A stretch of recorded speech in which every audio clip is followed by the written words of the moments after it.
Good after morning. I just got back from my trip to, where'd I go? I went out to John Deere Country. I just got back from there with bits and pieces. I'm just opening stuff up and inspecting it. I have some returns already. Nothing bad, just some returns. And yeah, so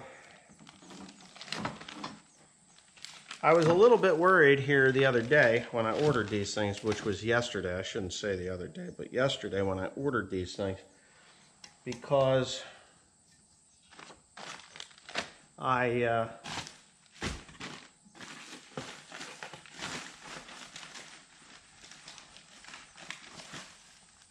and I'm also a little bit disheveled. I'm missing a part. Yeah, I'm missing some parts. Yes, I am. But they're not the end of the world parts. Okay, so here's the plate. What they call a wear plate. This is actually hardened steel. This is nothing.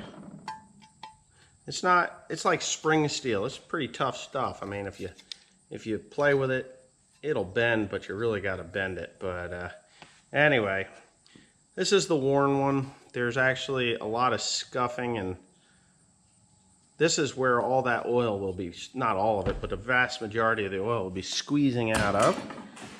Got a brand new one. So, brand new one goes on there like so. Okay. And I'm a little bit concerned because I'm supposed to, oh. These should be the parts that I thought I was missing. See, when they curl up these O-rings to make them look like they're mini O-rings, but here they are. So cool. So this will go right in here. And we'll just kind of stuff that in there just to see how she goes. Yeah, she goes. And I was worried about that because if I have to put this thing together with the old O-rings, there's a leak point there. A leak point. The reason I call it a leak point is because the ones that are in there are already flat. So we don't want already flat O-rings. So I will show you the new pump. And there's the new pump. So somebody was wondering how much room there would be between this piece here and here. Well, let's see. There's actually more space there than you would think. There's less space on the outer one than there is on the inner one, but I can almost guarantee you that when this thing runs on the shaft, the tolerance is very close. So, yeah. Now, if you come over here, I wouldn't be too concerned about that. Well, you can actually tell that it has worn a groove in there, so. But anyhow, there's the bearing as well. There's more room in the outer ring than there is on the outer ring on this one. There was no core charge on that, so, and this one's brand new. But let me take that O-ring back out of there. You just have to, yeah. You just have to be smart about these things when you're putting them in. Don't lose your O-rings. Now, when I bought this thing, this is $1,360 some just for this piece. And then you have to buy this piece here. Here's another funny thing. Look at that. So they gave me 2 sets of these things. Why would they give me 2 sets of those things? Aside, I'm not going to return them. I'm just going to set them aside. So anyway, you just kind of, before you get into this thing, you really kind of have to make sure that you have everything and everything is going to fit in there, which is good. Yeah, I have the spring. I've got this $236 little thermocoupler gizmo. This guy here, very expensive. I'm going to go ahead and take a better look at it before, and I'll get back to you when I'm going into the tractor. This is just a lot of fun for me, so if you're not familiar with me or my channel, I do this because it's fun and it saves me a bunch of money. I decided not to buy or not to reuse the old bearing that was in there. So you kind of have to watch what you're doing here, but that'll slide right down in there. They're not press fit in. They just kind of fit in there rather loosely. Ooh, I guess I did get it kind of cockeyed. Okay, so I've got my snap ring pliers. I am going to go ahead and put these back in here. I have not lubricated this part just yet. Not yet. This bearing runs in oil, by the way. There it is. Done. Oop.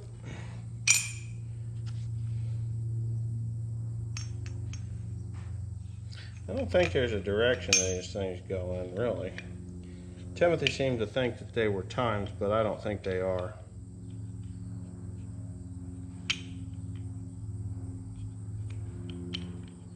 Yeah. It isn't going to be timed because the bearing doesn't have any splines to it. Okay, so before I go ahead and put this thing in, I think it would be wise to actually look. These are individual O-rings. You gotta be 100% sure. Okay, so these are individual O-rings. These do not made up to that. I don't know why I have so many of them, because I think I have enough. Anyway, so I have a new snap ring for the shaft. I've got these O-rings here, got the new bearing. Obviously we've put that in. I cannot put the new seal into this thing until I have it reinstalled and on the shaft. Now, the dumb thing about this pump, I shouldn't say the dumb thing. The thing about this pump is that when you put this on, it's going to slide onto this bearing.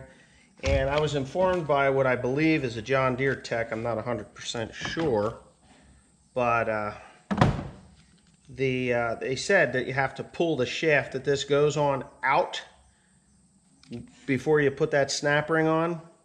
Apparently it sounds to me like someone had a bad experience with it, and they put the snap ring in and then put the seal in, but the snap ring wasn't seated all the way, and that's it just walked its way back out, destroying the pump and the seal as well, causing a major problem. So we are not going to have that problem because we're going to be smarter than that. We're going to actually assemble it correctly. Not that he's not a smart person, just, you know, that's just the way it is. I got there's actually several $1,000s on this tailgate right now. $1,600 just to get this sucker here, plus that bearing, which was another $30 or $40. Might have been 70, I don't know, something like that. The seal, 20 bucks, the snap ring, $5. All this stuff just adds up to big money. Big money. This plate here was almost $40. Plus these two O-rings, which were, you know, a couple, $3 a piece. I bought all new hardware, new bolts. This is the new gasket that goes in where the drive shaft goes. Just thought it was a good idea to go ahead and change that out because of, you know, I messed with it. And I know there's not a lot of grease that needs to be on there, but there needs to be grease in there. And I just figured it was a good idea to go ahead and do that. Oh, finally the brake seals showed up. Wasn't that something? Brakes are done. So anyway, there's literally thousands of dollars on this tailgate. So, I mean, just when you have a little piece like this, and it costs $239 for that thing. So, I know, I'm harping about components. And I have a complaint about H&S, but we're going to get to that a little later in a different video. So, but other than that, I don't think that should be two pieces, but it is. Anyway, I gotta go do something, and then I'll get back to you inside the case. So what I've done It's kind of simple. I don't like things starting dry. If you start them dry, you can create a scoring situation in here. And of course you don't want to have too much of something in there either, like grease. But what I've done is I have not put a sealant on this. I've actually put Wolf's Head red grease, wheel bearing grease in here. Just a little bit, just enough to give it a little bit of that extra lubrication before I go ahead and put the screws to her, you know. So not only did I do that on this side, okay, right there,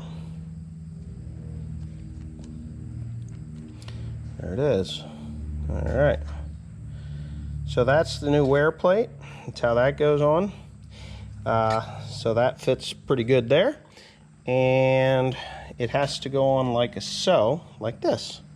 So somehow, somewhere on the inside of this cab, I have to figure out where my dowel pin is, which is right there.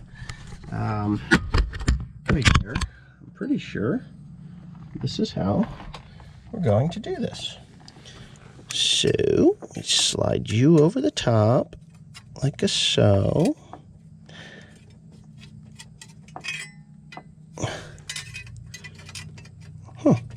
Why is that not going in there where I want it to? Oh, well, Wesley, I guess that makes some sense. Because it's gonna be like this. Ready? Because it won't go on if you don't put it in right. It won't go the way you want it to go. So I'm hoping you can see what I just did. If you can see down there, this piece right here, that is the pressure control block with the oil filter at the bottom of it. And there's a little bit of a lip there that you have to be careful with while putting the new pressure wear plate, the wear plate on. So it's pretty simple, but you know, it's a pretty simple process, but nonetheless, it has to go in there correctly. So what I'm gonna do is I'm gonna shut the camera off and I'm gonna go turn a light on so y'all can see better. And then I'm gonna slide that pump in. Okay, I'm hoping you can see. Pretty sure you can. And I'm going to get my arm down in here. Maybe. And instead of whacking on that thing with a hammer, I guess I should have just, yeah. Which I did. I whacked on it with a hammer to get it off of there. But I guess I could have just very simply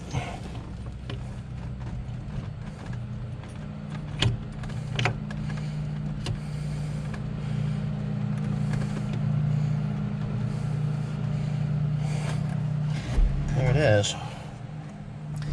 Okay, so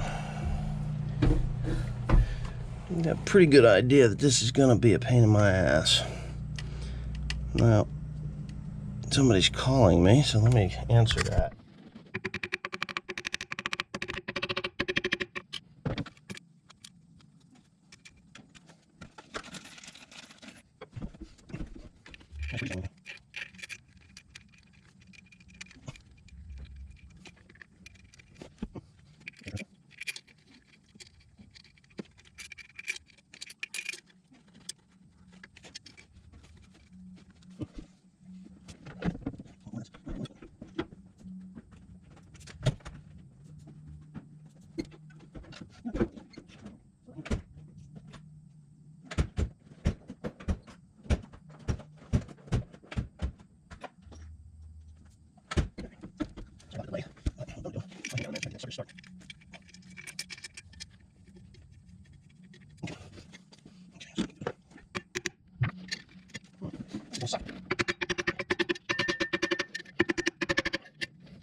How do you do this?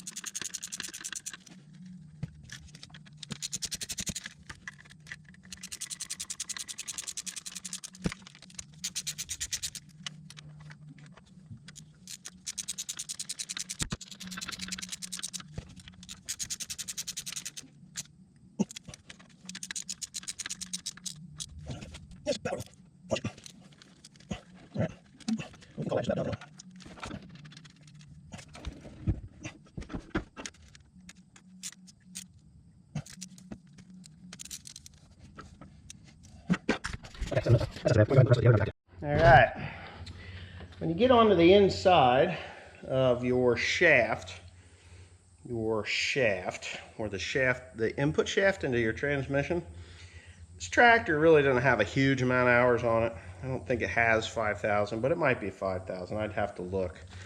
But it'd be something like that. Anyways, on the inside of the input shaft, the main shaft that goes into that transmission, there's an O-ring.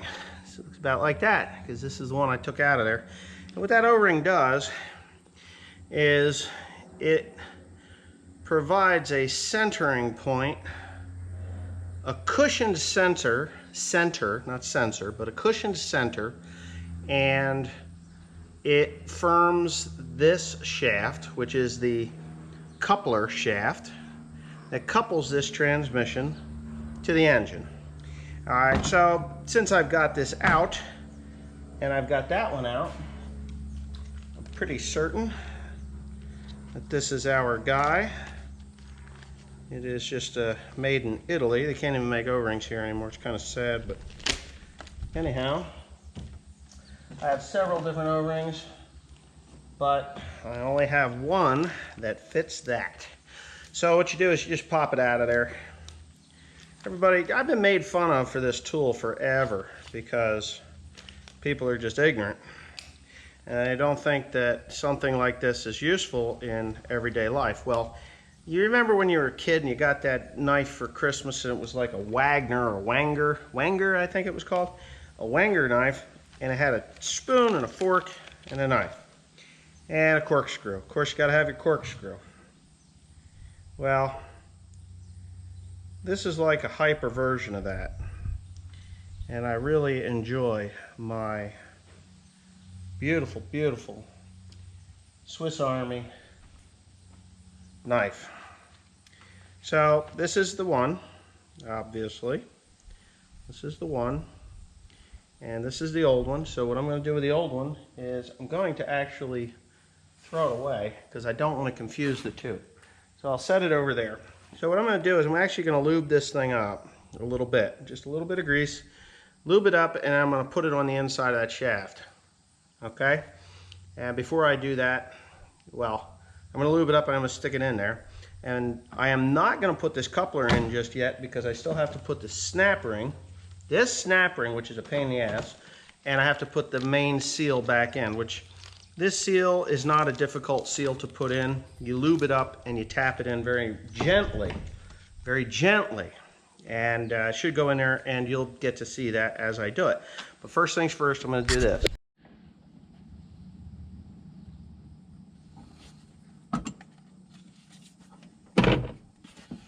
Inside this shaft here, and I cannot see what I'm doing, so it's all done by the touch or feel of the groove and the grease that I've got in there. And the reason I'm putting grease in there is, well, kind of self-explanatory. I got to slide that shaft in there.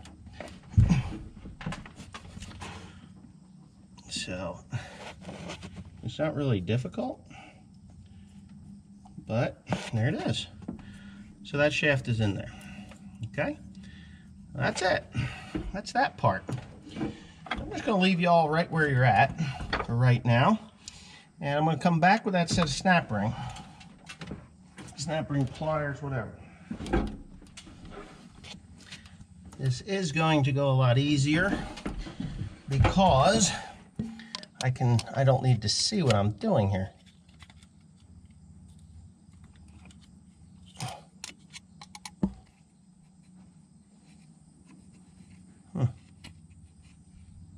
Maybe I do need to see what I'm doing.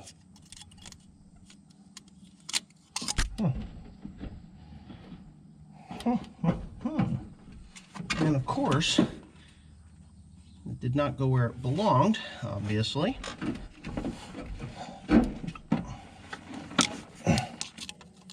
And I don't feel like dealing with that mirror again.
We're gonna have an issue here.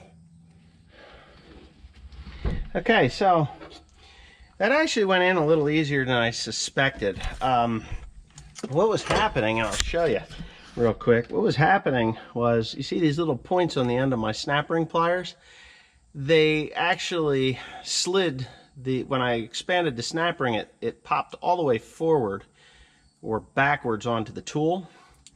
And I felt like the lip that it needed to snap into, or the groove, it wasn't getting there. I thought that the shaft had slid back, but that was not the case. And all I really needed to do was take the snap ring pliers out, and I tapped it with a little punch, but I won't be able to show you what I've got here with my mirror. But you can see the bearing, and you can see that the snap ring is now seated.